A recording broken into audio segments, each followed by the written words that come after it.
fellow Star Wars nerds, and welcome to Unlimited Content, the podcast where two brothers talk about all of Star Wars TV and film in chronological order on the internet as an excuse to hang out more. We're your hosts, Sam and Jack, and this week we are talking about The Clone Wars, Season 4, Episodes 11 through 13, Kidnapped, Slaves of the Republic, and Escape from Kadavo.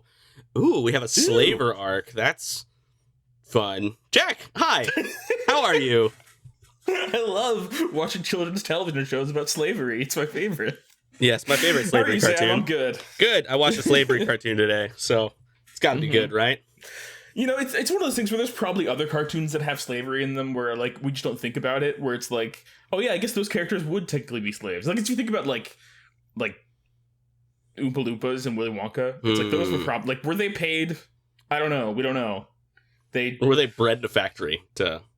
just to perform? I think were they kidnapped from their homeland and brought there? You know what? This is getting dark very quickly. Let's talk about something else. Yeah. Let's talk about our sponsor. Slavery. Today's sponsor is slavery. No. Definitely, most definitely not. Oh God. You sure? Ugh. Okay. Yeah. No, I'm very sure that we're not being sponsored by the slave trade. We are being sponsored by something much more delightful this week. Oh. This week's episode of Unlimited Content is brought to you by Margarita Pizza. Margarita Pizza, for when you want to eat pizza but feel like you're being a little bit healthier about it. Yes, I love Margarita Pizza. My gosh, Jack, did you get a Margarita Pizza lately? Is that why we're sponsored by Margarita Pizza? Good. Yeah. Do tell. That's usually the reason we're sponsored by something is, what's a thing that happened to me in the past 7 days? Yeah, and what's the most delightful thing I can think of? I had a margarita. I had a margarita pizza today. There was at HEB you can go and get these, like, I mean, I know other places have this, but it's like a kind of a deli made pizza that's like not frozen, but it's refrigerated, and you just take it home, stick it in the oven. Great. And I got one that was a margarita pizza, and that's what I had for lunch/dinner today. Yum. So love that. It was delicious. Thank you, margarita pizza. Yeah, and I don't think it's like actually like substantively healthier than any other kind of pizza, except that like the vibes are healthier. It's got healthier vibes. Yes. Yeah, and it's got more like it's got less of the meat that would usually piled on top of many of the pizzas that I like to have. So it's like Fair that's enough. probably better for me to not have all that processed meat and whatnot. But the tomatoes are good. Yep. Right. So speaking of pizzas that we buy at a grocery store, I went grocery shopping today. And I went grocery shopping twice today. It's a whole thing. Basically, we went to Costco. We have a Costco membership now. We're fancy, but the only card we had that we could use at Costco was a Discover card. Apparently, they don't take Discover, so we got like a whole cart of Costco groceries. Had to put them back because they didn't take our card, which stinks. So then I went to Hy-Vee after that, which is Midwest HEB. Okay. And Heard of it. Yeah, and I got frozen pizza, and one of the frozen pizzas I got is a Deadpool pizza. DiGiorno's doing a deal with Deadpool. They have like 4 special like Deadpool pizzas. So I got it's like a spicy. It's like Wolverine something. I don't know, but it's like I think it's just pepperoni, sausage, and chorizo. But it's got chorizo on it. Yeah. So it's like a spicy frozen pizza. I don't know, but it sounded good. It's not delivery. It's Deadpool. It's Deadpool. Yep. So I'm excited about that. Cool. I don't know when I'm gonna eat that because we have a lot of leftovers in our fridge right now. But we have pizza for whenever I don't want to cook. Cool. Yay. Thank you to our sponsor, Margarita Pizza, and not Deadpool Pizza, because Disney did not pay us to advertise what Wolverine They should, for all the free content that we give them. We don't give it to them. But otherwise, I'm going to assume that the Deadpool DiGiorno pizza was bad and that nobody should buy it. Unless, that is, Disney wants to pay me off and tell me to to advertise for them. You know what? I bet the most litigious corporation in human history would pay us off. I bet they'd do that. Yeah. Hey, Disney was in the news this week, right? Yeah. Why was that, Sam? It was D23 this week.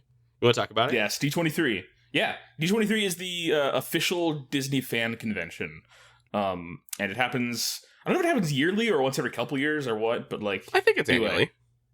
Yeah, probably. It happens like a little bit after Comic-Con, San Diego Comic-Con, and that happened recently, and now we're doing this, and of course, because Star Wars is a Disney thing, that it is. We got a couple little Star Wars things. So let's see. Probably the most significant thing we got a trailer for our first trailer for Skeleton Crew, the most anticipated Star Wars show of this podcast of all time.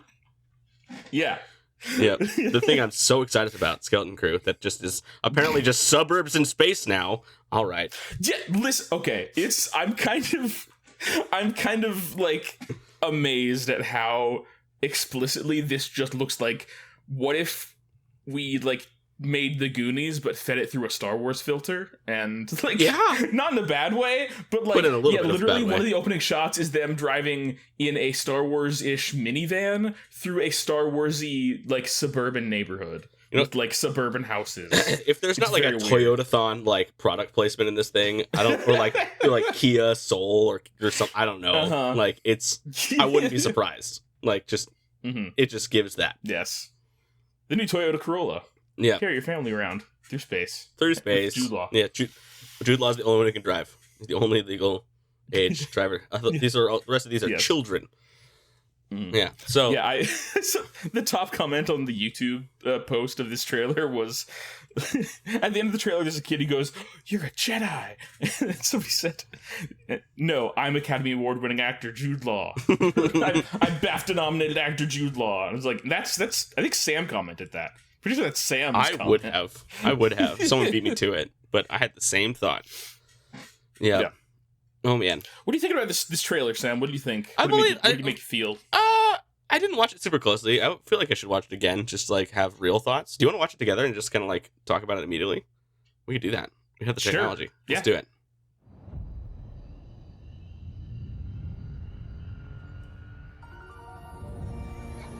Yeah, that's just like straight up a school bus. Test.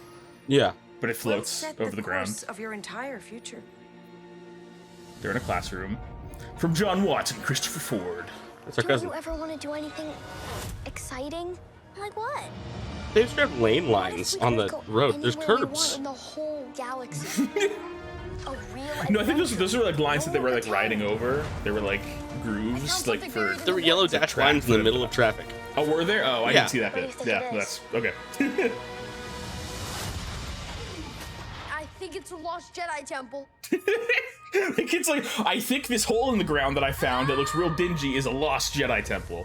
I love that idea though, that this is like a kid who's really into the idea of like, he's a nerd for Jedi stuff, and that's like what his special interest is as an 8-year-old, and he's like, I wonder if this cool thing I found, if this is Jedi. Yeah. Or like, when you're digging in the background and you find like an old bone, and you're like, what if this is a dinosaur? Right. See, as soon as they leave the suburb, it looks and feels Star Wars.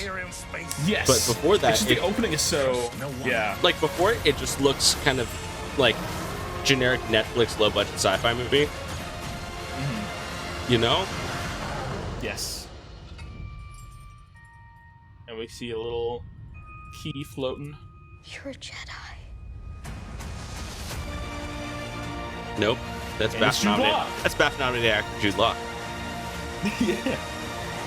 Skeleton Crew coming in December. Yeah. So there were a couple like, I mean, I feel like I don't have a ton to say about this trailer except that as you said, like the first bit with the kids and the like in the neighborhood, the like suburban like American neighborhoods was very kind of weird. But then after that, it felt like, oh yeah, this looks like a fun Star Wars show because there's ships and things blowing up and weird creatures. Right. And I think it's gonna be. There was a weird like owl man. I love the little the owl man that was perched. He was like a little animatronic. I loved him. I do love me some animatronics in Star Wars. Yeah. Yes. Yeah. I don't know. I want to like this show. I do. Mm-hmm. I genuinely do, because I don't like being the guy who just craps on like stuff that doesn't fit my tastes, because that's what ruins Star Wars fandom, and I don't want to be that. But I feel myself being drawn to the dark side a little bit. Yeah, I think also misogyny and racism, are the things that destroy the Star Wars fandom. So like, I think it's okay. I only have 1 out of 3 of those, so yeah, it's the misogyny. No, I think it's okay to not like things. It's just people aggressively not liking things and telling other people that they're wrong for liking the things that they don't like. Yeah. That's the problem. It's not that, like, if you're not into this, I think that's totally okay. You know? Yeah. I just we say, you know, more Star Wars is better Star Wars, but that doesn't necessarily mean you have to like all Star Wars. It just means that that's true. more Star Wars means that there's more Star Wars out there for people to enjoy, and if something's different, then it'll probably bring in a different audience. And yeah, I think actually the one thing I was thinking of when I was first watching this trailer was the idea that like this is the first time we've had a live action Star Wars thing that feels like explicitly targeted to kids. Like Star Wars is a kids thing. It's a kids, you know, they're children's films, right? Yeah. Basically. But like this is the first time that we've had like, oh, it's starring kids. Like this is a kids adventure thing, which is I think is really interesting. Yeah. Do we know usually kids, you know, yeah. Yeah. Do we know where in the Star Wars timeline it's gonna take place? Because we talked about this last time. I think it's Mando era. Okay, I'm gonna. I think it's New Republic. Yeah. Great. I'm on the Wikipedia. Skeleton Crew takes place in 9 ABY, which is around the same time as Ahsoka, and right before Mandalorian and Grogu, maybe. Okay. Because that doesn't have an actual. Yeah, so it's around that time. Yeah. Okay. Cool. Yeah, the Mandalorian and the Book of Boba Fett and Ahsoka all happen in 9 ABY, it looks like. Oh. For So some it's reason, I thought they around were that like so same- much further into the future, but I guess not. I don't know. Because I in my yeah. head, like they all just take place like immediately before, Force Awakens, which is like 20 ABY or something. Yeah.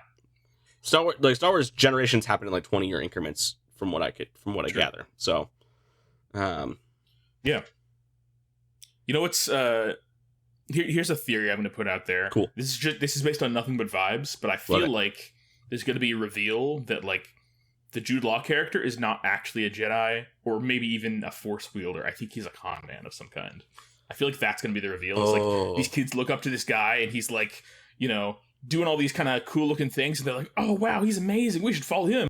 And then they realize he's actually kind of a bad guy and they have to kind of step up and be like the good guys, and they kind of like, you know, encourage him to change his ways. And you know what? That's my feeling. If Jude Law becomes the bad guy, I will instantly like this show. Tell you what. Yeah. You're like, yeah, okay, this show understands my dislike for Jude Law. Thank you. There we go. Yes. Good. Sam's inexplicable dislike for Jude Law. I don't know why.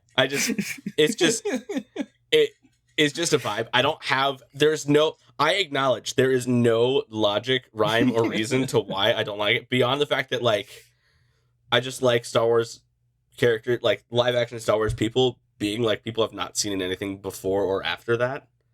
And because that's just kind of a lot of the times how Star Wars goes. Like, beyond, like, I mean, Carrie Fisher and Harrison Ford are in a lot of stuff. You know, like, so that was their big break, though. So, but yeah, that was their big. Yeah, see, if it's like their big break, that's fine. But like, I don't know. And then like if yeah, I don't know, if like a big name actor coming in just to like add Star Wars to their resume, kind of like, I don't know. But like, yeah, like again, Rosario Dawson, huh?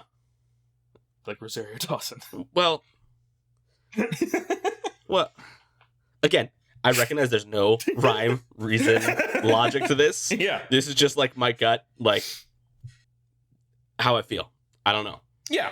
No, that's reasonable. No, it's not. That's what I'm saying. Weird. It's not reasonable. No, I'm saying the fact that it is unreasonable is reasonable because that's the way human feelings are sometimes. Yeah. Like sometimes you're just like, I don't know, some weird like glitch in my brain makes me not like this guy, or like maybe something happened to me a long time ago that I don't really remember, but it stuck with me, and now something is associated with that I'm associating with this person, and now I'm like, I don't know, I don't get a good vibe from them for that reason. Yeah. Like, who knows? But anyway.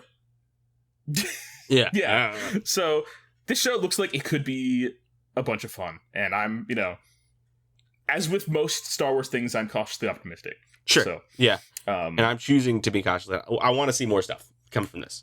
Yes. Yes. The suburb Star Wars just throw me off. Like, I was excited, and then I like saw suburbs, and I'm like, oh no. I wanted to be excited, and now it's like less. Did you ever see Guardians of the Galaxy Volume 3? I haven't yet. Okay. Because there's a space suburb in that. That's what it made me think of. Okay. But anyway. Got it. Yeah. Is it the same space suburb? No. Oh. But it's a very similar, like, it's like a white picket fence sort of, like, neighborhood. It's supposed to be like a recreation of Earth, sort of, but all the people are aliens instead of humans. Oh. Anyway. Interessante. Watch the movie. It's a good movie. I will. It's on the list.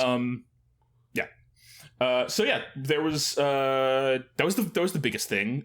We also heard a little bit about Andor season 2, but I feel like of the stuff that I read online, it just kind of seems like the stuff that we already knew, is that season 2 is going to take place like across 4 years with a year gap in between every 3 episodes. I don't think we learned anything new. Like, people were saying like, "Oh, we found out that Krennic's going to be able." I think we knew that already. That Krennic was going to be in it. It's just like he was there and said he was going to be in it or something. I don't know. Yeah. Or people forgot and then we reminded them and then like, "Oh yeah, you're right. He is going to be there." I'm very. I know that there were like some like pictures and like stills or like sizzle reel or something that came out, like not a real trailer, but like, I know there's like concept art. Or something. Well, there was like a leaked picture I saw, like a picture of the screen, like from somebody in the audience, of like, Cassian like looks like he's in Mon Mothma's like apartment on Coruscant. And like is all like he's got like makeup on, like he's like all like highfalutin mixed in with like the hoity-toity people of like the Coruscant elite, which is that was just kind of my assumption. Yeah, because I don't know, it was just it was Cassian, like he had his hair was slicked back and he had eyeliner on, and so I was like, oh, interesting. I know. So it's not just like he looked nicer than usual; he like literally had eyeliner and his hair was slicked back. Interesting. So, apparently, we're also getting Alan Tudyk back as K2SO. I love cool. K2SO. I rewatched Rogue One a few weeks ago, and K2SO might be my favorite part of Rogue One. Like so favorite character. So he's my favorite character in Rogue One for sure. Like I love like obviously Jyn Erso and Cassian and Forrest Whitaker as Saw Gerrera with his lies and deceptions and Every Day More Lies. Everyone loves all those things. Everybody loves more lies every day. Lies, deception, every day more lies. I love it. It's so good. But K2SO warms my heart. Yes. Every time he opened his little robot mouth, I loved it. It was great.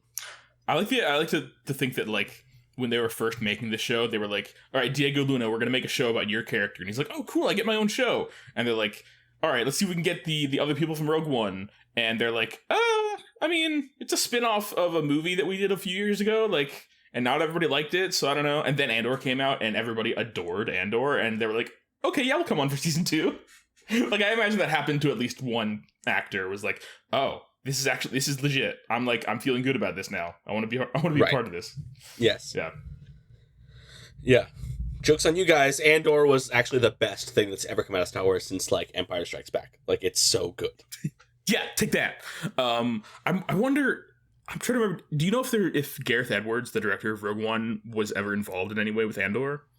I feel like he was, but I have no data to back me up. It's just hold on. I'm googling it. What my brain is telling me. I feel like he's at least a producer.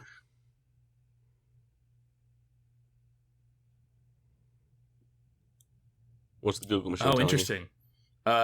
All I found is an article from August 2023 where he says he hasn't watched Andor yet, but I think that's because he was working on his last movie, The Creator, and he was very busy and wasn't watching any TV for a while. So, I'm sure he's probably seen it since then. So, but yeah, no, he was not involved in season 1, which is a bummer because I feel like, I mean, you know, the story of Rogue One's creation is very kind of fraught because apparently the first cut that they brought in, Disney didn't really like it very much, so they brought in Tony Gilroy to do a bunch of reshoots and re-edits and stuff, and there's a lot of stuff like in the trailers that didn't make it into the movie, so there's like shots that you see in the trailers that it's like that's not in the movie, things like that.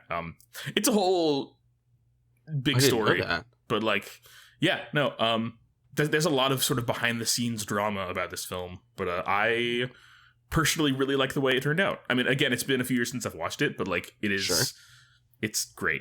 Yeah. Anyway, Rogue One's a phenomenal movie. Phenomenal. Yeah, so I kind of feel a little bad for Gareth Edwards, and I it would be cool if they like, you know, brought him on to direct an episode of Andor season 2, or just like consulted with him in some way, because it was like his movie largely, and Indeed. it's I mean, I get that's what happens when it's a big franchise, like an IP that's owned by a big corporation. Like, you might put your heart into it, but ultimately it's up to them, and it belongs to them, and so. And I don't know Gareth Edwards. I don't know him personally. I'm just like, I don't know. I don't know where he buys his groceries. I don't know. Maybe he goes to Hy-Vee. Maybe he goes to HEB. I don't know. Who knows? I mean, I don't know. Probably neither of those, because I think he's British. So. Oh. Anyway. But yeah, Andor Season 2, and then the other, at least the other thing that I saw that I was excited about was we got kind of a more full trailer for LEGO Star Wars Rebuild the Galaxy, which is the new 4-part miniseries that's coming out later this year. Cool. I'm very excited. It still looks super fun. I saw somebody comment on the trailer on YouTube saying, like, this is the closest we're ever going to get to getting the LEGO Star Wars movie, and I'm down for that. It looks great. Yeah. Like, in terms of like just like visual quality, it's not like quite up there with like the Lego movie, like the Hollywood movies, but it looks really good. Right. And like, it looks great. I'm excited to just like see them have fun with it in a way that they've never. The other Lego Star Wars stuff is always it's looked good and fun. Yeah, and like it's never been bad. Yes, I think this is the part of it is that this is the first time I've really paid attention to any of the Lego Star Wars things, because none of them have like super interested me until now. Because this is like, I feel like this is them going all out with the concept of Star Wars and Lego together, as opposed to the other ones where it's like Lego Star Wars is just like, it's Star Wars but kind of silly and self-aware, and this is that, but also we're like, pushing it to 11 and being like, what's the weirdest, coolest, Lego-iest things we can do with this franchise and with this, like, with the idea of Lego, and the idea of like remixing the world and rebuilding the galaxy is such a smart, cool idea, and in a great way of like, anyway. So I think we have confirmed, we got confirmed a while back that Ahmed Best was going to come back to reprise his role as Jar Jar, to be Darth Jar Jar in this, which is great. But another reveal we got is Mark Hamill's going to be in it. He's coming back as Luke for this. Yes. So, excellent. Good. Yeah. Fantastic. So I'm very excited. Did you watch the trailer at all, Sam? I have not. Okay. It's real good. Should we watch it? Fun. Should we watch it? Let's do it. Yeah. This is that kind of podcast. It's a React now. episode. Yeah. My galaxy is the home of the most epic story ever told. But then I found the cornerstone, and everything changed. When the Fire Nation attacked. Listen up, Sig. There's only one way to say this. You messed up. You blew it. You goofed. Jedi Pop, that's like 3 different ways. It's a Jedi Pop. Yeah. When you removed the cornerstone, you created a new galaxy. Every person and every world will be different. Dark Ray. You've got to make everything go back to the way it was, because nothing makes sense. It's a trap. It's a trap. All the clones are Akbar. Yeah. I know who can help us. Ooh. This shot looks Greatest cool. hero Yeah. of all time, Luke Skywalker. Yeah, they were like, Let me see if I have this right. In your galaxy, my dad is mostly evil until he turns good for like 5 minutes and then dies. My own nephew betrays me and kills most of my best friends. And I spend decades alone until I use the Force so hard that it kills me? Well, when he puts it that way. There is no escape. What in the... Excuse me. Darth Jar Jar? Ridiculous. Oh, time to go. X-Wing TIE Fighters?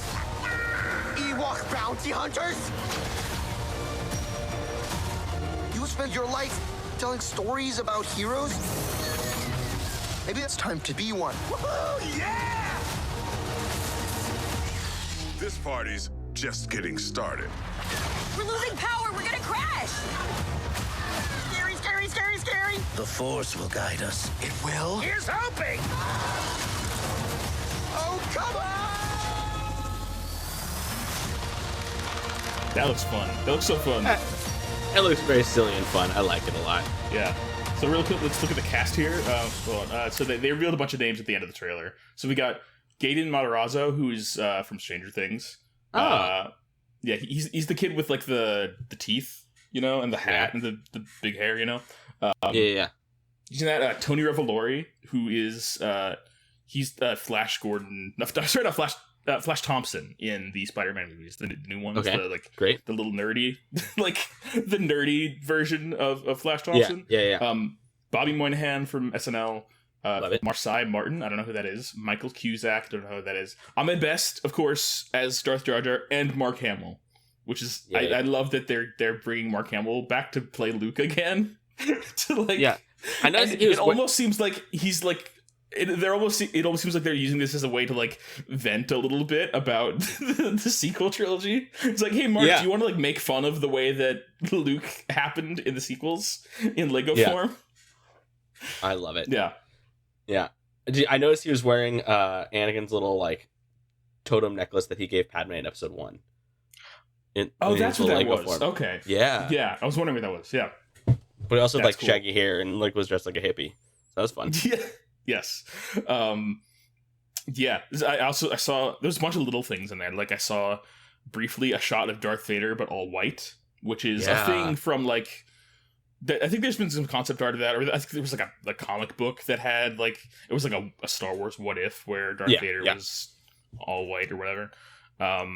We saw Dark Rey in there. There was a shot with a bunch of Jedi Masters like dressed in what looked like the like Narkina 5 like prisoner outfits, and also Grievous was there with them. Yeah, so it was like Yoda, Grievous, Mace Windu, and a couple others that I didn't catch. Yeah. So that happened. Just so many cool little things. And then at the end of the trailer, they're like flying through a canyon, but like in what looked like Sebulba's pod racer. And then it transforms into like a walker thing and they jump off a cliff. And I don't know. It looks great. It looks silly and wacky. And I love that we're at the point with this franchise where there's been enough distance between us and the prequels and enough distance between like, there's enough of a cultural understanding of like, some people like certain aspects and other people don't. And we can kind of have fun with it regardless. And like, it feels like this is all in good fun. We're celebrating all the kind of weird like ups and downs of this franchise. Move. Yeah. It feels Agreed. like a good, healthy move for the franchise, like in fandom as a whole. Yes. Good. So, very excited. It looks super fun, and that's cool. Yep. So those were the things that happened at D23 that I saw and thought of. Was there anything else that you saw? Yeah. Zeb is going to be in the Mandalorian movie. What? Wait, where did they say that? What? Yeah, there was a picture of him in like flying something, and Din Djarin was standing over his shoulder. I'm Googling this right now. Yeah, that makes me so happy. Hold on. I'm glad I got to tell you something. That's fun. I haven't been like super keeping up with the D23 news. I've just been like looking at like whatever headlines come up for me in various places. Let's see. Yes, the Mandalorian and Grogu T23 footage reveals a Star Wars Rebels heroes return. Zeb's back. Okay, so are these... So yeah, also the Razor Crest is coming back somehow. Yeah. So somehow I guess they're building the Razor Crest again? Yeah, that was my favorite thing. Sam sent me a meme that was somehow the Razor Crest has returned. It's amazing. I love that we're finally getting Zeb. Like, giving him like in a movie and just in some sort of like significant role in live action, because his brief cameo was like, he looks so good in that, in the 5 minutes we saw him or whatever, the 2 minutes, the whatever. Yeah. Like, I love all the characters from Rebels, and it felt kind of weird, watching Ahsoka and seeing so many of them reunite and Zeb not being there. Being like the odd man out. Anyway, I'm glad he's coming back. I love Zeb. Didn't love for it. But where's Agent Kallus? I need Agent Kallus to be there. Oh, hell yeah. Yeah. Who should play Agent Kallus? Or the fourth Fulcrum, or whatever. Yeah, however many there were. Let's see, who plays him? Hold on. Agent... I want to see who plays him, already, like in the voice. Played by David Oyelowo, who he's great, but also he's a black man, so they probably would not cast him in live action as this white character. I don't know. I'm sure there's fan castings. Hold on, I'm just gonna Google Agent Callus fan casting and see what comes up. I've seen a Jensen Ackles one, which looked pretty good. Will Poulter. People want Will Poulter. He'd have a good look for it. Yeah. Jensen Ackles looks good. Rupert Friend is a person I've never heard of, but all right. Yeah, no, I know Rupert Friend. Why? Why do I know that name? Yeah, I love Callus. He's such a great character because there's so few instances of like Imperial officers or people on the Imperial side defecting to the rebels. And I love those kinds of stories of like, the redemption arc of, the Prince Zuko of things, kind of, man. Yeah, I would love to see him in live action, just see more of him in general. Indeed. Well, that's cool. Zeb's coming back. That's very exciting. I'm genuinely excited for that. Yes. So the Mandalorian and Grogu they've started filming and it's coming out in 2026, so it's gonna be a bit. But the fact that we're getting I think the fact that we're getting a Mandalorian movie is really cool, and also the fact that we're getting a Star Wars movie that is arisen organically from something, as opposed to being like, we need to do episodes 7, 8, 9, and let's just go ahead with it without having a plan. Which is kind of what it feels like happened. It's definitely what happened. Yes. Yeah. Whereas here it's like, okay, The Mandalorian is like a story that it's a thing we tried out and it was a big hit and people really love it. And now we're going to keep going with it and keep doing what is successful, what people like, and do it in a movie. And I'm like, yeah, that sounds great. I'm down for that. Yes. For sure. Yeah. So, exciting times. Yeah, so later this year we're getting LEGO Star Wars Rebuild the Galaxy, we're getting Star Wars Outlaws, the video game, and we're getting Star Wars Skeleton Crew. So those are our big Star Wars things that are left for the year, I believe. Yay. Right. So cool. Fun. Nice. I was at Target yesterday, and I saw one set that they had that was from LEGO Star Wars Rebuild the Galaxy. I think there's supposed to be others, but I only saw one on the shelf there. It was a set that comes with an X-Wing and a TIE Fighter, but you can mix and match the wings on them. Oh, fun. Yeah. So nice. That's cool. I was like, I want this, but also I think it's like $100. And I'm like, I don't have $100 to lay down on this. I don't $100 want this. I like $40 want this, but not $100 want this. Yeah, exactly. Yeah. Yeah. That's a good way of putting it. Yeah. Well, all right. Are we ready to move on to our main segment today, Sam? Well, what did you do this week, Jack? Anything fun? We should skip that. That's true. We skipped straight to the news because that was kind of the exciting thing, but also because I don't have anything written down for this because, I don't know, nothing super exciting or interesting happened to me this week. It was a good week, but I didn't have a new bit of media or whatever that I like. Here's one thing. I've been watching. I don't know if I told you this already, but I'm watching The West Wing again. Love that. Yeah, so I've started just I skipped the first episode because the pilot is kind of rough, and I've seen it enough times, and so I started at episode 2 of season 1 and just have been watching my way through it. And season 1 has some bumps in it, definitely, and some sort of kinks to work out, but for the most part, it's really, really strong from the outset, and it's such a good show. That's definitely a comfort show that I go back to every once in a while, or at least the first few seasons are a comfort show, and everything past that is just sad post 9/11 dramatic stuff. Oh yeah. It gets very kind of dark and sad and cynical in a way that it wasn't in the early seasons, and that's also I think partly due to Aaron Sorkin leaving. He left after season 4, I believe.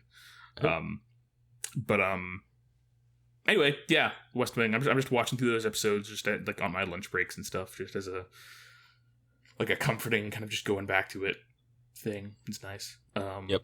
And then a game came out this week that I have only put 15 minutes into so far, but because it just came out and I haven't really had a chance to play it. But SteamWorld Heist 2, which I've talked about a little bit before. Sounds fun. It's the sequel to SteamWorld Heist, obviously, which is a strategy, a side-scrolling strategy combat game set in the SteamWorld universe. There's a bunch of different SteamWorld games that are all set in the same kind of fictional universe of steam-powered robots, and all the games are in different kind of genres. So there's like the steam-powered giraffes there. It's funny you should mention it. Yes, there are. I thought they were. Yeah. I think you mentioned it before. But yes. So the soundtrack to SteamWorld Heist, which came out like 9 years ago at this point, I want to say, was done by the steampunk robot band Steam Powered Giraffe, who I love.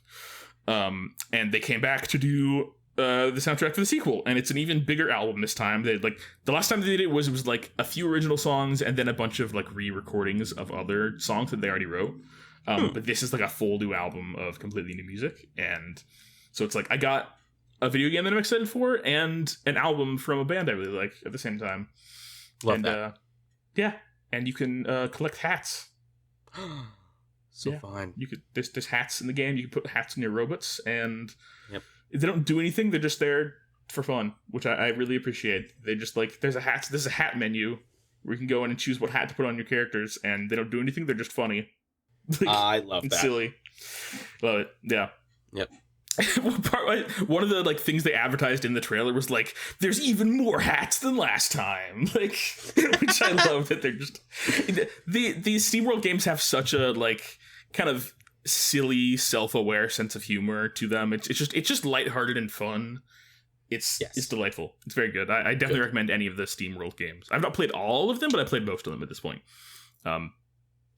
So that's kind of what I've been up to. Sam, nothing interesting or monumental has happened in your life recently, has it? Not really. Last couple days, I have been rewatching the X-Men movies. Cool. So I watched the first X-Men. It was great. Doesn't hold up as well as I wanted it to, but it's still a very, very good movie. X2, even better. Soon, I need to hopefully, rewatch X2. It's been forever. It was very good. I rewatched it yesterday. Granted, I'd say rewatch. I haven't watched these since like high school, so like it's been a long time. It's kind of a new. It's like so long I forgot that it the story. New. Yeah. Oh yeah. It's been at least like 15, 20 years since I've watched these movies, so it was fun to watch. I loved them. Wanting to watch X3 next. X-Men, is that the Last Stand? Is that the one? Yeah. That's the next one. Everybody's favorite. Yeah. Really? No. There was a joke because everybody dislikes that one. Oh. But X2 is good. Anyway. That's true. Cool. Yeah. People do like X2 and people don't like X3. That's what I remember. Oh, okay. Anyway. Well, so watch that. The Olympics happened this week. They wrapped up today. There was some gamer news in the Olympics. I don't know if you caught this, Jack. What? But one of the guys on the men's gymnast team for the United States, his name is Steve the pommel horse guy. He does the pommel horse. He streams on Twitch. Oh, yeah? He is in the top 1.7% in the world for Rocket League. What? That's awesome. And he won a bronze medal. Why did I know you were going to say Rocket League? Yeah. I don't know, but it makes sense. Yeah. It is the most, like, I feel like Rocket League is the game that, you know, despite being, like, not an actual sport, like is the game that feels the most like playing a sport of all the like sports video games, because it's like you're directly controlling one player the whole time and you're hitting a ball around and trying to get into a goal, as opposed to it's not just like press X to shoot like, and it'll like go like to like the other highlighted player kind of thing, like you play like FIFA. The other ones where it's kind of like a dumbed down real time strategy game almost, where you're just like controlling minutes, as opposed to like it's supposed to, you know, it's different. I like it. Yeah, that's why that's the only sports game I ever play is the one with, I mean, A, because it's got rocket powered battle cars in it, but B, because it's just fun. It's like it's fun in the way that soccer is fun, because it's basically just soccer. So, yes, and everyone loves soccer. Soccer's great. Yeah, soccer. It's the people's game or whatever. Yeah, the beautiful game. People say it. The beautiful game. That's the phrase. Yep. The Wolfpack album. Yes, which was about soccer. I know. To be clear, I knew that. But yeah, so I love Steve the Pommel Horse guy because he like literally like he showed up to the Olympics, did one event, and won a bronze, which was the first time the men's gymnastics team for the U.S. has won any medals in a long time. Wow. Cool. And the rest of the time, he was sitting on the sidelines, either meditating or doing Rubik's Cube. And he can solve a Rubik's Cube in under 10 seconds. He's like one of those guys. So like, so like his life is literally just gymnastics, Rubik's Cube, Rocket League, and hanging out with his girlfriend. That is his entire life. And I love that for him. I do love that for him. I admire this man. He seems like he's got it figured out. Good Steve, Palm Horse guy. He's also like blind, but like wears like Coke bottle glasses blind, not like blind, but like gotcha. Like he's legally blind. Like legally blind. Yeah. So yeah, legally blind. My favorite Reese Witherspoon movie. But no, like he'll like take off his glasses to like do a Palm Horse, and like he doesn't know where he just like has to go off of like his body's spatial awareness to do the thing. Like he like isn't looking because he can't see because his glasses will fly off and his eyes are so like he can't do contacts. He just has to have glasses, and so that's fun. That's great. Good for you, sir. Yep. Other kind of big thing. I quit my job this week. So what? Yeah, I did. I did. What? I quit my job. Yeah, it feels good. That's just a tiny thing that you failed to mention up until now. Just a little thing. Yeah. So tell us what you want to tell us, Sam. Tell us what's been going on with you and where you're going next. Yeah, so things that I've not been able to talk on the podcast for the last year and a half that I want to now, and I can because I quit my job. Yay! So I have been working for a church for a while. I love the kids I got to minister to. It was great. I loved being a youth minister for the kids and the events and stuff. But the office politics and the lack of raises is really what got me. I can't afford to be a youth minister. It's expensive to be a youth minister because they don't pay you enough. And then when they stop paying you enough, even when they, like, I've been denied raises for like the last 3 years, and then they switched me to hourly. That's insane. So I was like, I gotta quit. So the last year and a half, I've been also taking classes online to study to be a civil engineer. Yes. Nowhere close to graduating right now, which is awesome. Love that for me. But yeah, so I've been studying civil engineering online at the University of North Dakota. Go fighting Hawks. Nice. I'll fight a Hawk any day. Do it. You'll lose. They're Hawks. Shut up. They have talons. And they're fast. They have aerial superiority, Jack. Aerial superiority. Those are three things that they have. They have talons. They have, what was the other thing you said? And they have aerial superiority. I said two things, and you said that was three. No, you said, you said wings. That's what it was. Wings and aerial superiority are the same thing. That's the same thing. Never mind. Point is, they have those two things that I don't have, and that gives them an advantage. Yeah, but you do have your dashing personality. Oh, thank you. Yeah, that most Hawks don't. You said dashing and then said personality instead of the thing that people usually say, which is good looks. You're like, you've got dashing personality. That was a genuine, like, vocal flub on my, like... I figured. But you know what? I'm going to stick to it. I'm a man of my word. I'll stick to it. You do have a dashing personality. Well, you're also a good-looking guy. But thank you. You have a dashing personality. I appreciate it. Anyway, so... Yep. Fighting personality or whatever. Yep. So doing that. But I wouldn't quit my job if I didn't have another job. And I have another job. Yes! You do? Yeah. What's your job, Sam? I'm going to be a mailman. A mailman? I'm going to work for the United States Postal Service. I'm so excited. That's amazing. The pay is better. An entry-level mailman is better than, like, a salary-capped youth minister. So there's that. I'm angry about it. We should stop. Yeah, I should stop, or my blood pressure will rise. But I'm so excited to be a mailman in Mission, Kansas. Just a fun little suburb outside of Kansas City, on the Kansas side in Johnson County. So I used to, for those who know me and know my life, I used to deliver for UPS for like a hot second, like 3 months. And it was like a holiday thing, right? Yeah, I was a seasonal like driver helper for UPS, delivering it like in a neighborhood. And they were like, it was like the best 3 months of work of my life. I loved it. I got to drive a little gas-powered flatbed go-kart around. It was like a golf cart with like gas powered. It was fun. I just drove around the neighborhood, had a Bluetooth speaker, listened to a lot of music, listened to some podcasts, deliver packages, and then I got to clock out and be done. And my head has never been clearer, and I was in great shape, and it was awesome. And I get to do that again, but this time for like a long time because I'm gonna be doing it until I graduate. I can definitely appreciate the being able to clock out and not think about your job anymore. when you're clocked out. Like that's a very nice thing. So like before my current job doing freelance and stuff, I didn't really have a clock out time. Yeah. And because it was just kind of a bunch of stuff that happened whenever, and B, it was just stuff that was kind of always on my mind and in my head. Like, okay, what projects do we have to work on next, and what responsibilities do I have? And whereas now at my current job, I clock in, I do my work, and then I leave, and I can go home, and I don't, it's when I start something, I finish it the same day that I start it, Yeah. Almost always. And so it's just, yeah, I can appreciate that aspect of it. And also the fact that you're like, I mean, you enjoy being outdoors, getting to move and do physical things. And this is much more of that than your previous job, which, as I understand it, was a lot of sitting at desks and...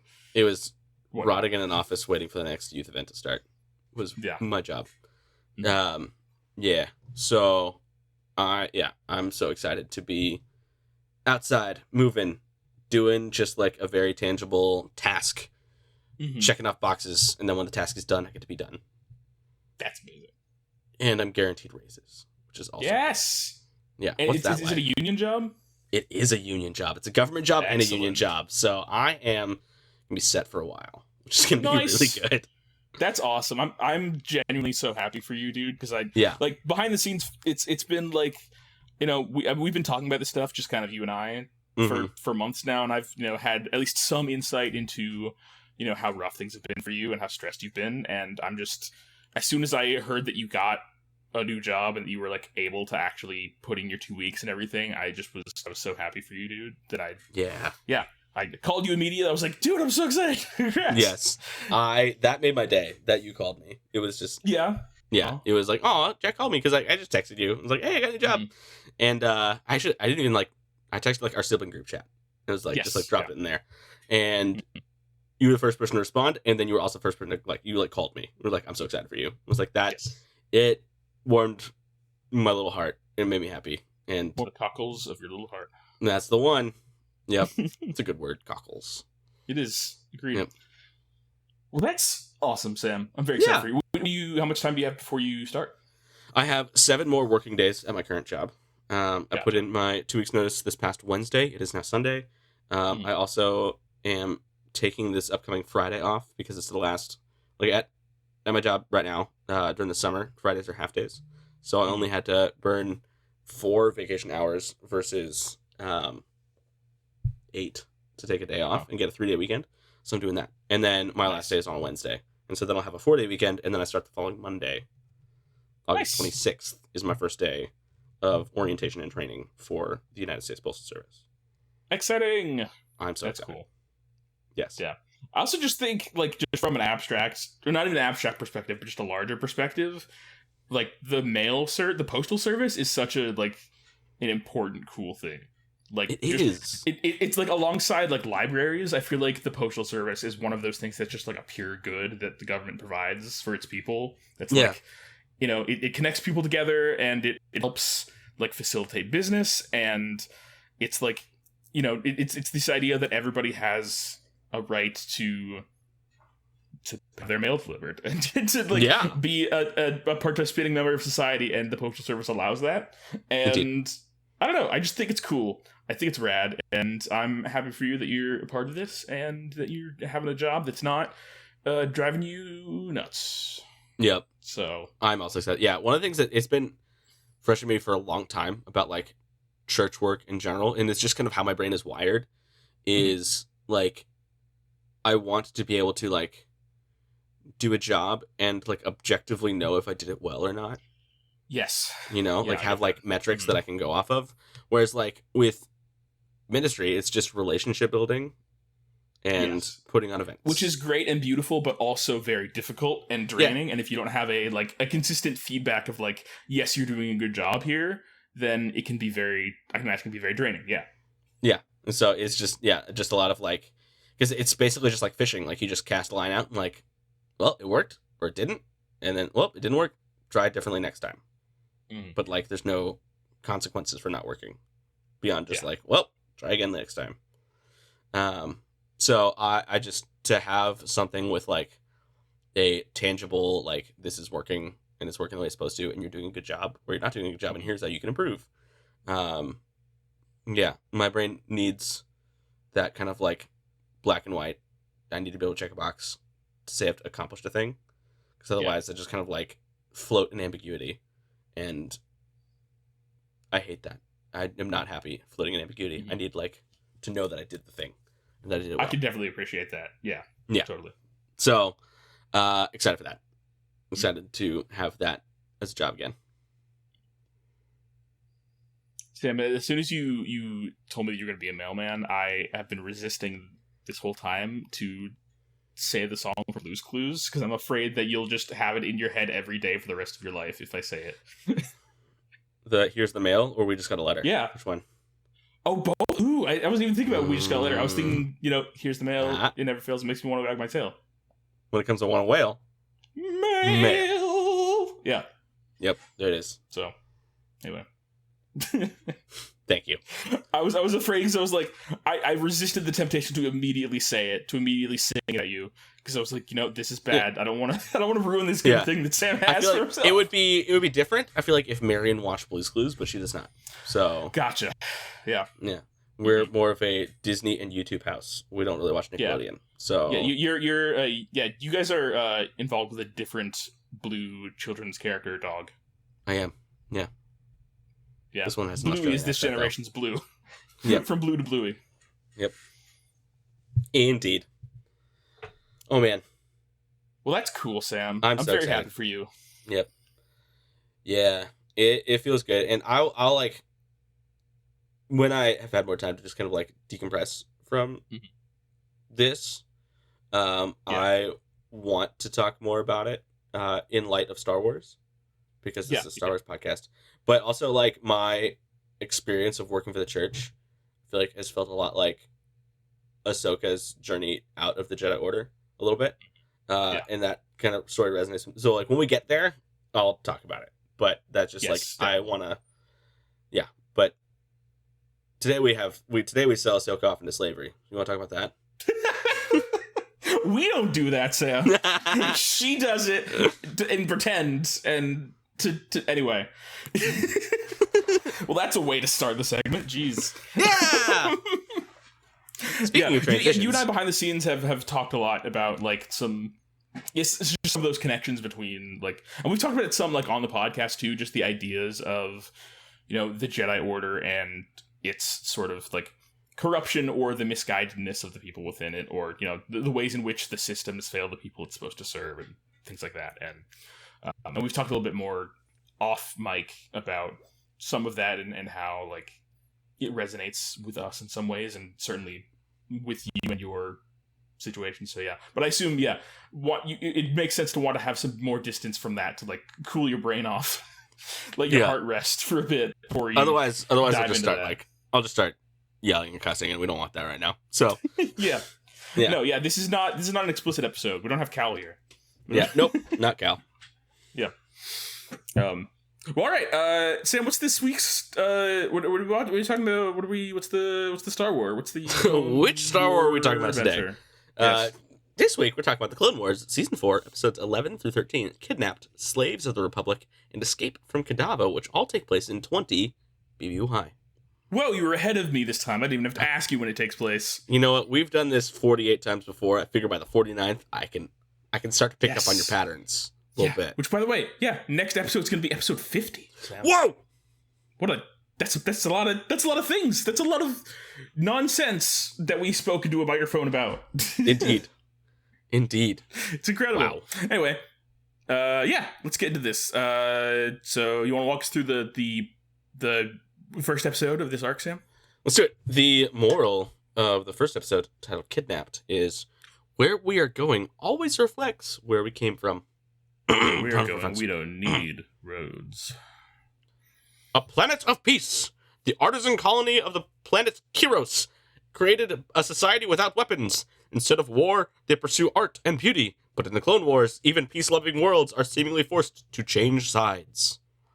In the face of an imminent separatist invasion, the Togrutan governor, Gupat Roshti of Kyros, decides to negotiate with Count Dooku for the welfare of his people, knowing that the assistance Yoda promises him will come too late.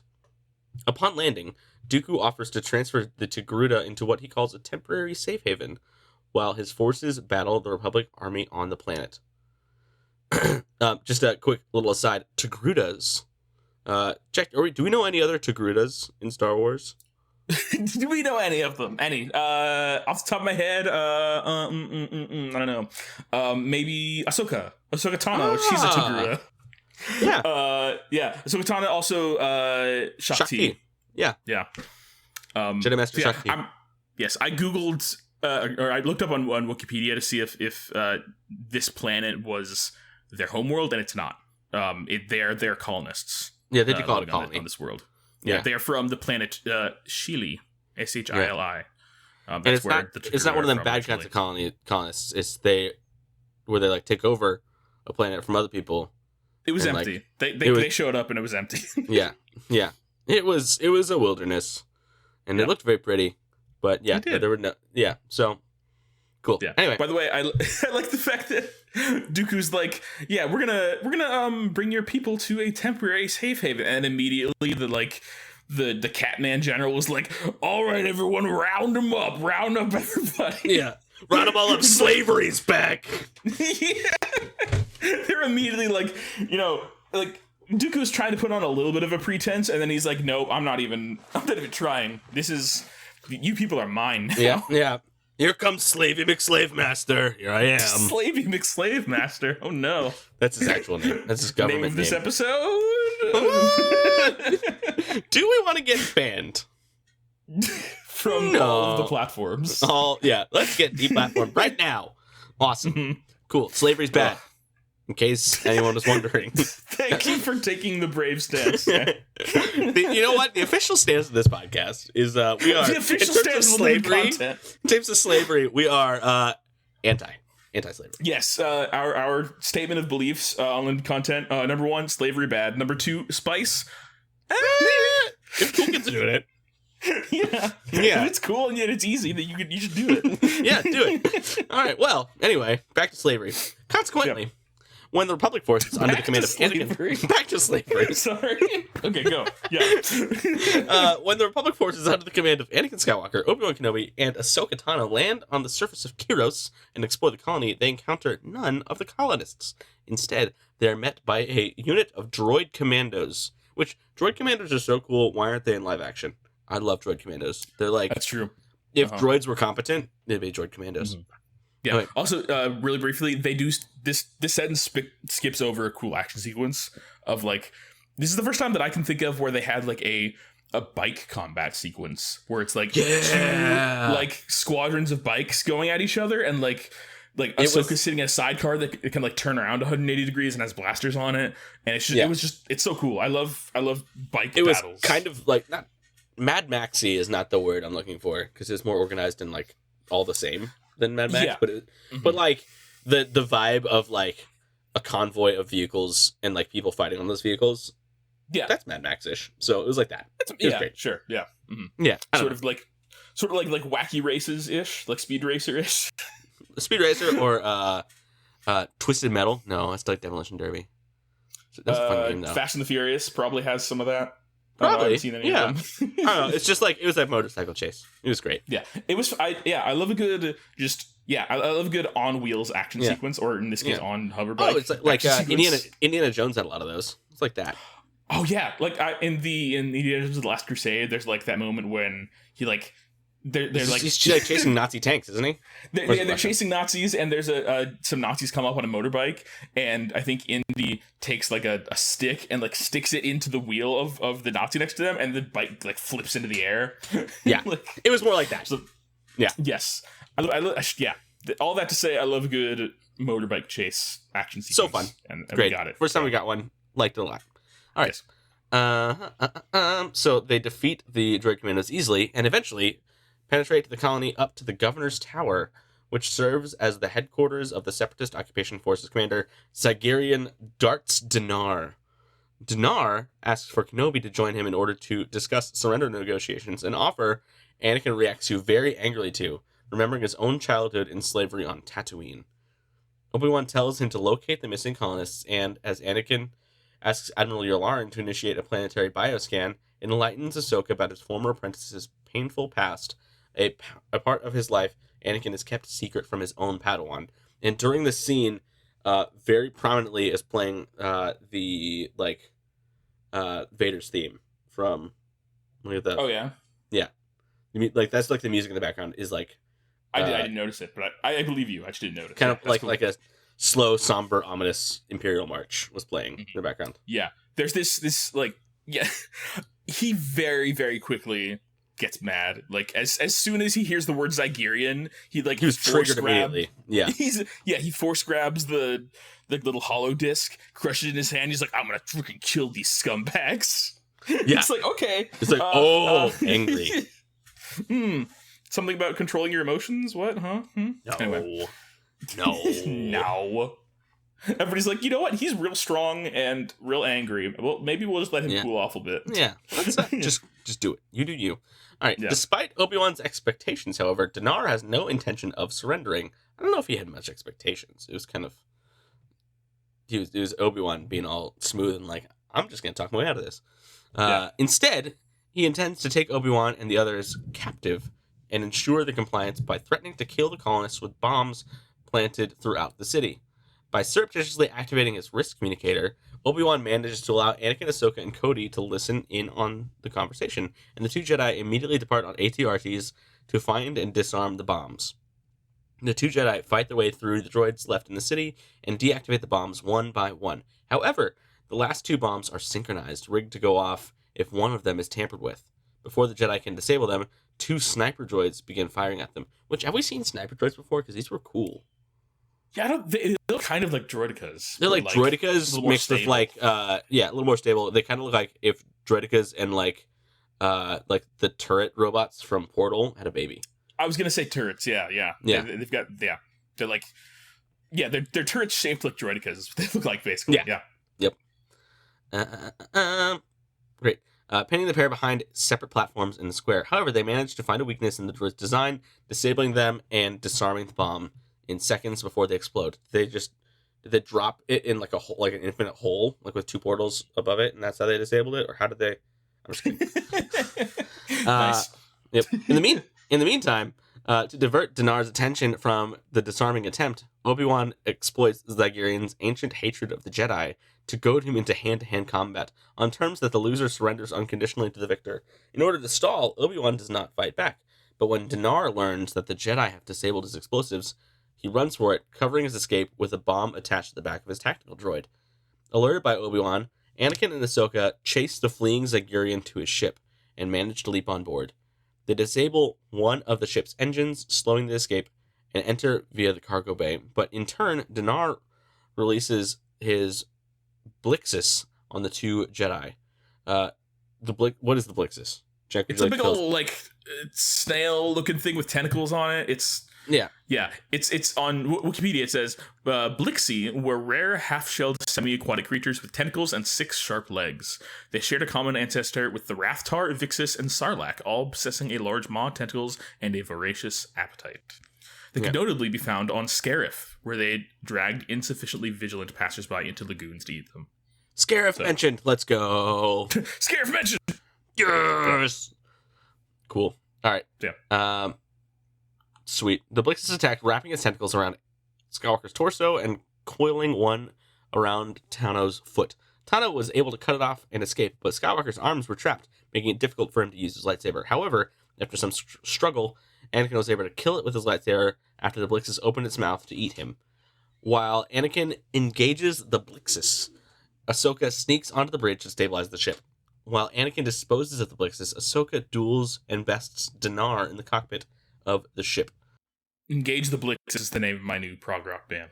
Ooh, that's a good name for a prog rock band. I like that. When Anakin furiously threatens Dinar to reveal the colonists' whereabouts, Dinar reveals that his queen intends to use them as merchandise in a slave auction to resurrect the Zygerians' ancient slavery tradition. Finishing his planetary bioscan, Yularen confirms that the colonists are nowhere on Kyros. The Jedi High Council, suspecting Sith activity, tasks the 3 Jedi with finding the colonists and rescuing them. End of episode 1. That is interesting. At the end, I didn't pick up on it in the episode, but this is the first time. Well, I guess not. No, it's not. Never mind. Just that they suspect a Sith. Like that. Like the council does not talk about the Sith lightly or often. Yeah, that's true. So it's they try to avoid it. Try to avoid the topic. Yeah. Yeah. What were we gonna say? Yeah, there was one thing I wanted to mention that I remembered during the summary, which is that so they have all these bombs to defuse. Ahsoka runs up to the first bomb they find, and she's like, okay, let me open this up carefully. There's got to be a wire we have to cut, right? And then Anakin's like, hold on, I got this, stand back. And then just slashes at it twice with his lightsaber, and it works. Apparently that's all you need to do. Yeah, Ahsoka's like, what, how do you know to do that? And he was like, and she's like, oh, you guessed, great.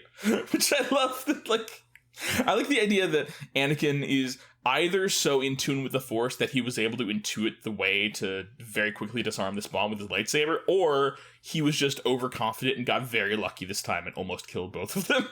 Yeah. Which, either one is plausible. Yes, exactly. Oh, man. Which is great. Anyway, yeah. So, fun little episode. A lot of, it's interesting because, the one sentence summary of this episode on Disney Plus, before you press play, is Anakin, Obi-Wan, and Ahsoka find a planet where all the villagers have mysteriously disappeared. Even though that's the last thing you learn, is that all the villagers are gone. That's the reveal of the episode. Yeah. It's like, okay, all right. Because most of the episode, he's the reason the bombs were all around the village is because he was implying that the villagers were in the buildings, held captive and tied up or something, and that the bombs were gonna blow up the villagers. But no, they're just gonna blow up the empty buildings, and the villagers are already off planet. Yeah. Anyway, this is a fun episode. Lots of good action. This is mostly an action-driven episode. We got some really cool, of course, we got some sassy Obi-Wan. We got some one-on-one combat, just hand-to-hand stuff between Obi-Wan and that Zagirian guy. Always great. We got, always great. We got that cool, sequence where they're, where Anakin and Ahsoka have to work together to take down those sniper droids. That was a cool moment, and they, defused the last bombs at the last second. There were the bike battles. Yeah, there's lots of cool little things. Yeah. Nice. Well, yeah. All right. I guess let's move on to the next episode. Let's do it. All right. Next up is Slaves of the Republic. The moral of this episode is those who enslave others inevitably become slaves themselves. Dun, dun, dun. Impediment defense. Kidnapped. During a separatist invasion of the planet Kyros, thousands of peaceful colonists are abducted by Zagirian slavers. Determined to find the missing colonists, the Jedi travel to Zagiria, home to the galaxy's most notorious slave empire. By the way, I like this was in the previous episode, but I like the fact that the Zagirians have specifically a vendetta against the Jedi because the Jedi took down this slave empire that they had. Yeah. It's cool to me. It's one of those things where, the Jedi mess up a bunch, but sometimes they do good. Sometimes they're actually slavery is bad and we should stop slavery from happening. Eradicating the largest slavery ring in the galaxy. That's nice. That was cool. All right, here we go. Anakin Skywalker, Obi-Wan Kenobi, Ahsoka Tano, and Rex travel to Zagiria aboard the ship they have obtained from Darth Stenar, only to find the orbit of the planet crawling with ships, a sign of an important event. Before they disembark, they disguise themselves and form two teams. Obi-Wan and Rex are to find out the location of the kidnapped Togruta colonists, while Anakin and Ahsoka, disguised as master and slave, respectively, go to meet the Zagirian queen. There's a moment when Ahsoka's like, why do I have to be the slave again? And Anakin's like, I tried it once and it didn't work. Didn't didn't stick for me. I was like, yep, no, that's reasonable, I guess. And he was also the term master, I feel suits me well, which in retrospect, looking back at episode 3, being well, that's what you think. You think that the term master suits you well, but it's outrageous. Yeah. It's not fair. Yep. A car crash. All right. In the slave market near the palace, Ahsoka draws unwelcome attention when she prevents a Zygerian slaver from whipping one of his slaves. Anakin slyly drops a hint that he has news for the queen regarding one Bruno Denturi, whereupon he and Ahsoka are invited to the palace by order of the queen herself. Posing as a slaver by the name of Lars Quell, Anakin is quick to win the queen's favor, and he claims that he killed Denturi and seized Ahsoka from his abode. While Anakin is conversing with the queen, one of her slaves attempts to stab her. When Anakin prevents the slave girl from murdering the queen and facing reprocessing, the girl throws herself off the balcony to her death. Queen Mirage decides to take Ahsoka as her new slave, whereupon Anakin quickly grants Ahsoka as a gift, winning Mirage's trust even more. Enchanted by Anakin, she invites him to attend that night's slave auction by her side. So we already have a suicide in this episode. Yeah. Just like, and the fact that they've alluded to this idea of like processing or reprocessing somebody, which is very clearly like, yeah, we have to torture them into submission is the idea. And they're like, I don't want to go through that. Yeah. Break your slaves. It's rough. I am glad that this arc about slavery is not pulling its punches when talking about how horrible slavery is. So yeah, I do appreciate that. Okay. In the meantime, Obi-Wan and Rex proceed to the slave pits, where they find the Togruta governor of Kyros, Gupat Roshti, weak and broken from his ordeal. Unable to learn from him where the other colonists have gone, Obi-Wan decides to free him first. However, the alerted guards manage to stop and capture Obi-Wan and Roshti while Rex escapes. The Zygerians torture Obi-Wan, trying to find out who he is. However, Atai Molek recognizes Obi-Wan from his conversation with Darth Dinar on Kyros. At the auction, Roshti is the first slave to be put on offer as a sample of the Togrutan people. Suddenly, the queen announces a special guest, Obi-Wan Kenobi. The queen orders Anakin to whip Obi-Wan with an electro whip before the eyes of the assembled bidders to prove his motivations. With the aid of Ahsoka, R2-D2, and Rex, who has managed to sneak his way into the auction, Anakin improvises an escape. They do the thing with like, R2 shoots the lightsaber out of him, and Anakin catches it. It's a Return of the Jedi thing. You know, I love it. Love it. However, in a short battle that followed, they were taken down. First Ahsoka, then Rex, Obi-Wan, and Anakin. And I love the extent to which they have to go to take down Anakin, because he's like so like A, mad at the slavers, and B, doesn't want to be a slave again. And so it like, whereas for like, you know, Obi-Wan and Ahsoka, it takes like 2 laser whips to like take them down, and for Anakin, literally it's like 6 at once. Yeah, it's like 5. Yeah, it's wild. Yeah. He's like, no! He's just his pure just fury and just like force of will is able to like last a lot longer. But no, doesn't work out. Nope. Oops. All right. Mirage has Anakin brought to her bedchamber and announces to him that he will serve her as her personal slave and bodyguard in exchange for the lives of his friends. Ahsoka remains in the palace, locked in a cage as a slave, while Obi-Wan, Rex, and Roshti are brought to the Zygerian Reprocessing Center on Kadavo, where the other Togrutans are also being held. Obi-Wan is forced into submission by the center's warden, Keeper Agrus, who emphasizes his point by slaying several Togrutan prisoners and threatening to do worse to the others. Yeah, the way they do this is he has like basically a grid, like they're on this like this big platform kind of suspended above a giant pit. Is where this facility is, and they're standing on top of like a platform with a bunch of like basically like trapdoors in it. And he activates the entire back row of trapdoors, dropping like 10 people to their deaths, just as a show of, hey, if you step out of line, I'm going to do that again for more people. It's effective, I gotta say. That it is. Yeah. Mirage, trying to draw Anakin to her side, points out that as a Jedi and servant of the Republic, he is a virtual slave already. She offers to free his friends if he joins her willingly, an offer which leaves Anakin thinking. End of the second episode. Neat. Fun times. Not a lot to say about this one. Yeah, just more events, more things happen. Yep. I do like that they have like those like they ride around on these big flying lizards. They do. Those are neat. And the lizards have the same like looking head as like a Zillo beast. Did you notice that? Yeah. They have like Zillo beast faces. It is very Zillo beasty. Yeah. Mm. Yeah.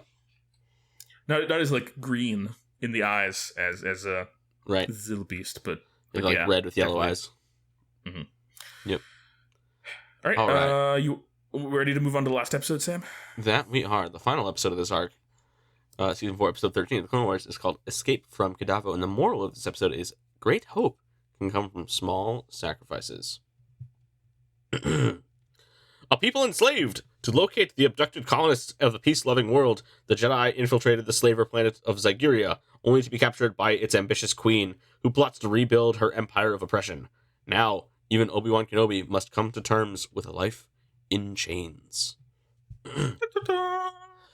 Forced to slave away in the mines alongside Rex and the Togrutan colonists of Kiros, and taunted by the facility's crude warden Argus and the guards, Obi-Wan Kenobi has a hard time scrounging up any spark of hope for himself or the unfortunate prisoners, since every time he does so, one of the Togrutans is punished in his place in order to heighten his despair. In the meantime, Zygeria receives a visit from Count Dooku, who was sent by his master Darth Sidious upon a summon from Atai Molech to dissuade Queen Sintel from her plan to enslave and break the Jedi spirit, or kill herself if she does not relent. When Anakin Skywalker, whom she tries to turn over to her side, expresses his reluctance to serve her and points out her submissive role to Dooku, she decides that she should not attend their meeting and gets him to surrender his lightsaber before she goes to meet the Count. Once the Queen is gone, and with the aid of R2-D2, Anakin gives his guards the slip and finds and liberates his Padawan, Ahsoka Tano. He sends her to secure their ship while he goes after the Queen to question her about Obi-Wan and Rex's whereabouts. Just want to point out, this isn't super important, but Count Dooku is flying in his Solar Sailor, and it's like the coolest ship design in all of Star Wars, and I love it so much. It's so cool. I also want to mention that in that scene where we see Sidious directly talking to Dooku and about the situation, Sidious directly references the Sith have a long and great history of building their empires upon slaves, and we will need millions of them. So this is it's like I just think it's kind of cool and interesting how they established slavery as being a key tool of the Sith historically. And how them bringing back the Zygerian slave trade is part of their way of trying to bring back slaves as a tool for the Sith. Yeah, it's interesting. And I'm realizing now that's probably why in the Empire, in the Age of the Empire, they don't have we don't see a lot of just straight up slavery, but there's prison labor camps like Narkina 5. Yes. Yeah. It's slavery and everything but name. Yeah. Yeah, exactly. It's prison labor, which is essentially in reality. Yeah. Oh. Oops. Oh man. Okay. Star Wars is political. What are you talking about? No, not at all. No, it's for kids. Queen Sintel, yeah. Queen Sintel explains her ambitious plan to the Count, who is not, however, quite as impressed as she had hoped, and demands instead that the Jedi be executed. When she refuses to give up Anakin, the Count and Atai turn against her, and the Count force chokes her before Anakin can reach the throne room. Finding himself outnumbered and outgunned without his lightsaber, Anakin picks up the dying queen and flees from the palace and onto their ship. With her last breath, Sintel returns the lightsaber to Anakin and reveals the location of Obi-Wan's prison before she dies in his arms, admitting, "You were right, Skywalker. I am a slave, just as you are." In the Kadavo prison facility, Obi-Wan and Rex are brought into the Warden's command center, where Count Dooku converses with the Jedi through a hollow comlink, announcing their impending execution. Just then, Anakin, Ahsoka, and R2 land inside the prison, but the security teams destroy the ship, hold him up long enough for Dooku to attempt to make Anakin cease his assault, or the Togrutan slaves will be put to death. Unfortunately for the villains, Anakin has summoned reinforcements from a Republic Star Destroyer and light cruiser, and the Wolf Pack under the command of Plo Koon. Let's go. Heck yeah. We love Plo Koon.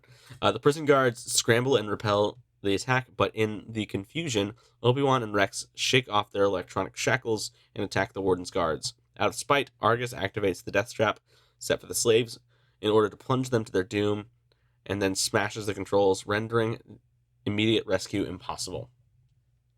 I love the fact that, I mean, I know we've mentioned this before, but I love that Plo Koon, Dave Filoni's favorite Jedi, has the clone battalion that has all the wolf imagery. Yep. Like, it's the Dave Filoni battalion. It truly is. Which is probably why in like, was it Mando season 2 when Luke shows up, everyone like bought Dave Filoni's lie that it was Plo Koon coming back. You're right. Because if anyone to bring back Plo Koon, it's Dave Filoni. True. Yes. Yeah. Biggest Plo Koon fanboy, Dave Filoni. Indeed.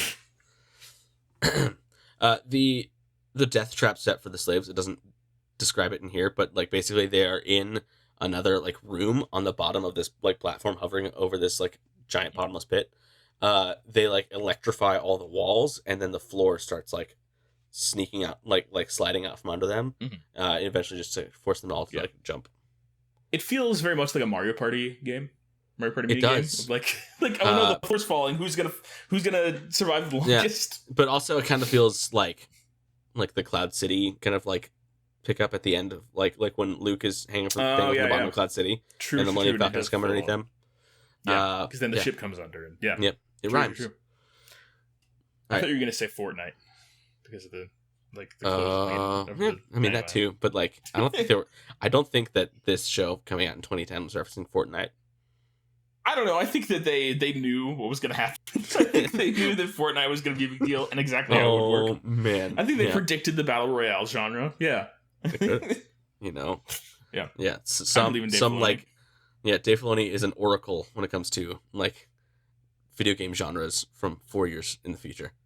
Yeah, that's what he's known for. Yeah. Ahsoka and Anakin penetrate the facility and split up. Anakin brings down the prison's defense turrets, and Ahsoka devises a plan to have the Republic light cruiser fly underneath the death trap and retrieve the prisoners by having them slide down cable lines. In the command center, Obi-Wan and Rex finish off the remaining Zygerians, and Obi-Wan retrieves his lightsaber, seemingly with the intent to strike down the defenseless but loathsome Argus.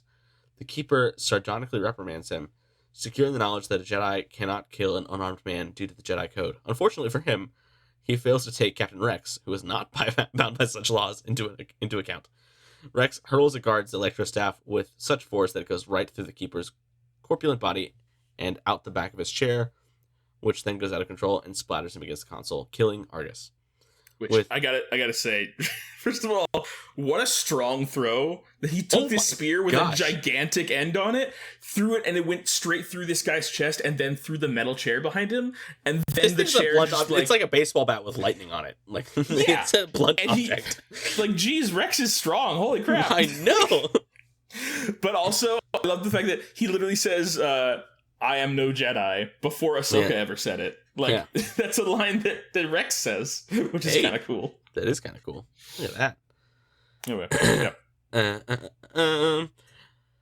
with the slaves clear, the Wolfpack opens fire on the prison's support struts, sending the hub plummeting into the caldera and killing any remaining Zygerian slavers inside. Once safely aboard the Republic cruiser, Roshdi expressed his thanks to Ahsoka for rescuing them, but also that with their feeling of safety shattered by this experience and in full trust towards the Republic, that the people of Kyros will give up their neutrality and join the Republic's side. The end. Yay!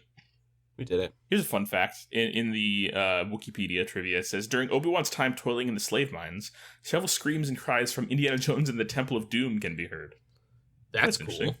Neat. Thanks, not a Wilhelm for scream, holding on to that. But yeah. Yep. It's neat. Thanks Skywalker Sound or whoever. Yeah. Yeah, I like that. This was great. There was a lot of killing in this episode. So we have some lots of murders, yeah. Lots of Moira. Most of them were of slavers though, so it's okay. So it doesn't count, but it counts. I'm kind of cool. For the numbers, it counts. It counts. It's just I'm okay with it. Is all I'm saying. Fine. It's fine. Yep. Oh man, this is good. Yes. This was. Yeah, it was good. It was good. It was a fun. Like it was fun, but also dark, but still fun. Like fun but dark. Because it's about slavery, and it gets into some dark ideas, and people die, and it's rough, but at the same time, there's a lot of fun action sequences, and we get sassy Obi-Wan, but also like spirit broken Obi-Wan. So it really runs the gamut, doesn't it? It reminded me a lot of like the Obi-Wan Kenobi series, where like his like job on Tatooine. That's what I thought of too. Yeah, like just of a broken Obi-Wan not trying to like keep his head low and get out, survive kind of thing. Yeah, a very similar attitude of, if I speak up, people will get hurt.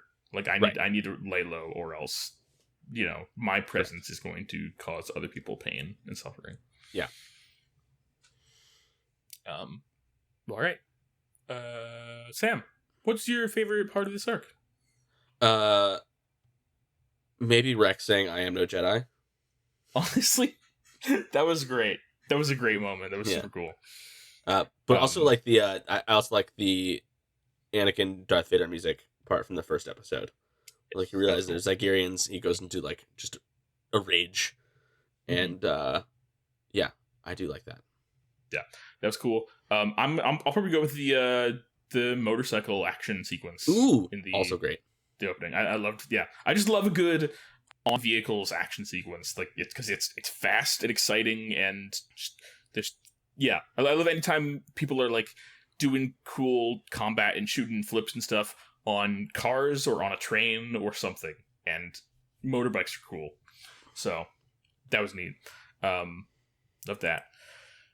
MVP, which character deserves recognition for being particularly awesome in that episode? I feel like just by virtue of like well, I don't know. I think it was like all four of like the main characters. They all did a lot. My first thought was Ahsoka, because she was the one who was like posing as a slave, but then also Obi-Wan was the one who was like tortured more and was actually a slave. Yeah. And Anakin just raged through everything and managed to get a lot of stuff done. Mm-hmm. You know what? How about this? Plo Koon. It's Plo Koon. Just give it to Plo, because whatever. Yeah. Okay. All right. We can't decide, so we're just giving it to Plo because he's cool. Sure. Yeah. Main character kills. Sam, you kept track of the kills. I did. Right? Anakin killed 11 slavers. Excellent. And Dooku killed the queen. Gotcha. Yep. So 11 kills for Anakin, 1 for Dooku. Cool. Gotta catch up, Dooku. Come on. Do more come on, killing. Dooku.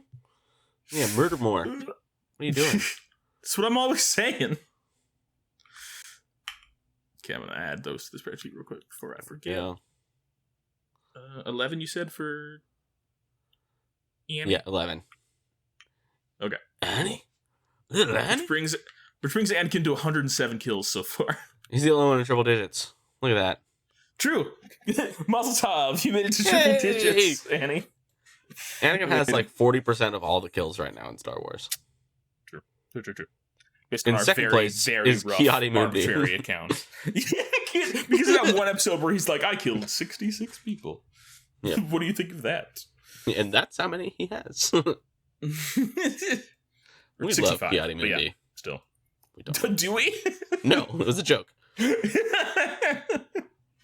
Do you know that like in that like Lego Ki-Adi-Mundi, it's his head is just like, it's like a regular Lego head but just taller? Is it really? Yeah, at least that's what it is in the Lego Star Wars video game, like the original one. I love that. He just like extended the head upwards. Stretched it. Yeah. That's funny. Lost limbs. Nobody loses any limbs that I know of, right? I didn't notice any. Wilhelm screams? I didn't hear any, do you? I heard a bunch of Temple Doom screams. Apparently we did. Apparently. I did too. I didn't know that until after the fact. Yeah. More Star Wars is better Star Wars. How does this episode make the movies and the rest of Star Wars better? There are a few things we can talk about. One is, I think it's cool that Ahsoka doesn't usually get to interact with other Togrutas, generally. Yeah. Like the fact that she was able to, go on a mission that was ultimately helping her people was cool. And then we get that little moment at the end where she's talking to the prime minister or whoever he is, and like, kind of commiserating at the end, and yeah, just them having a shared like bonding experience over how much they care for their shared people is cool. I think at least I think probably the most important part of this arc, like character wise, is how it shows how much Anakin is still affected by his past as a slave. And I think that there's one moment that made me kind of think about it in a different way, which is like, there's that part where the queen dies and she says, hold on, she says, "You were right, Skywalker, I am a slave just as you are." And it's this idea that like, that she's brought up before in like earlier in the episode before, of like, you're also just as much of a slave as anybody else because you're a slave to, you know, the Republic and the Jedi's ways and, you know, the systems of corruption and whatever. And like, which not wrong. Yeah, honestly, like, I'm it's very interesting to me because I hadn't like thought about that in the context of Anakin being a former slave. Like the idea that, you know, him seeing through the lies of the Jedi and wanting to reject the Jedi and leave and kind of take control for himself makes sense if you like in another sense if you think about it as him viewing his like servitude and loyalty to the Jedi and to the Republic as being an act of like servitude, an act of like him being enslaved in a way, like right. Just seeing a different sort of emotional dimension to that relationship that he has with these systems that I didn't kind of realize before. So that was cool. I like that. Yeah, and really, the more you think about it, the more you realize that like Anakin literally didn't know anything other than like reporting to somebody else in one way, shape, or form. True. Until he like killed the Emperor. Overthrew the Emperor. Yeah. It took a long time. And then died 20 minutes later. Yeah, as Lego Luke Skywalker told us. Yeah. Thank you, Lego Luke Skywalker. Let's see. Also, we got I don't know. It was a really cool. Like we got all cool visuals. Like we got a really unique, different couple of planets. Like we got Kyros, which was a very like idyllic, very unique looking planet. Kind of mountainous. It's kind of cool with lots of like interesting, cool architecture and art and stuff. And then we got the Zygerian. Oh, is it just Zygeria? Zygeria. Yeah. Yeah. Yeah, we would like. We get it to looked see this very world. like almost like Moroccan kind of, but also like Indian, like India kind of. Yeah, I kind of got like kind of like ancient American, like ancient North American kind of like temples sort of vibes, but also it looked very like ancient indigenous like something. Yeah. It definitely gave. I just look at the fact that it gave different vibes than any other location we'd been to, but it's still like it also kind of felt a little Egyptian, which to me makes sense because we think of, at least when I think of Egypt, I think of there were no pyramids, but there like everything else kind of felt Egyptian-y. Sort of Egyptian-y. Yeah. And like the things they wear on their heads felt sort of pharaoh-y, and they're all cats. Egyptians worship cats. Yeah, and lots of cat things. Yeah, maybe it was. There's a lot of like Egyptian influence. Maybe that's where we're like, we were circling around some sort of culture that's also like maybe like Babylonian almost. Like I don't know if like watched like videos of the ancient wonders of the world, like the Lost City of Babylon and like big old like I don't know. It looked cool. That's cool though. Yeah. So just cool visual. I think we're seeing more and more as the show goes on a larger variety of worlds and interesting places. Like, and this is like only this is a world that was only ever used for one arc, and the fact that they were able to be like, let's go all out on this and make a really unique, interesting looking world with its own culture and like art style and like new kinds of character models of a new alien species and stuff, like just lots of really cool new details, and I love the kind of it adds a lot to the feeling of the richness of the Star Wars universe. The more like kind of it's cool that like it's cool like this exists in the same universe as like Kashyyyk and Coruscant and the Suburbs planet from Skeleton Crew, like the Suburbs planet. So that's great.